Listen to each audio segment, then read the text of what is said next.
Дорогие друзья, In his first public comments since the end of a short-lived rebellion inside his country over the weekend, a defiant Russian President Vladimir Putin on Monday condemned the armed mutiny by Wagner mercenaries and at the same time said he had deliberately let the 24-hour revolt go on as long as it did to avoid bloodshed and that it had reinforced national unity. это гражданская солидарность.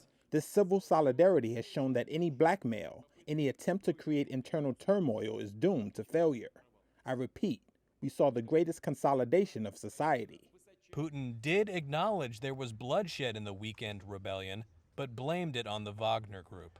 Однако организаторы мятежа The organizers of the rebellion, having betrayed their country, their people, also betrayed those whom they dragged into the crime. They lied to them, pushed them towards death, under fire, to shoot their own people.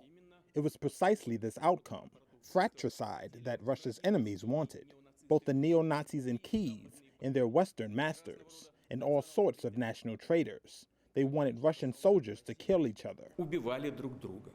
The televised statement appeared intended to draw a line under the mutiny, which numerous Western leaders saw as exposing Putin's vulnerability since invading Ukraine. Earlier on Monday, U.S. President Joe Biden said he spoke with key allies about the uprising to make sure everyone was coordinated in their response. They agreed with me that we had to make sure we gave Putin no excuse. Let me emphasize, we gave Putin no excuse to blame this on the West or to blame this on NATO. We made clear that we were not involved. We had nothing to do with it. This was part of a struggle within the Russian system. Biden's message that the West was not involved was sent directly to the Russians through various diplomatic channels, according to White House National Security spokesperson John Kirby. We had good, direct communications with the Russians over the course of the weekend. It's our expectation that that would be able to continue going forward. It's just too soon to know, after the weekend's events, where Wagner goes as an entity or where Mr. Prigozhin goes in terms of his leadership of it.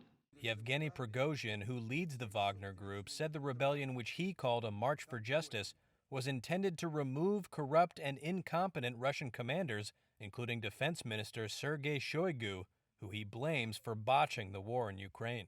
At around 11 p.m. Moscow time, Putin was shown on television addressing a meeting with the heads of his security departments, including Shoigu, but Putin did not mention any planned personnel changes at the defense ministry.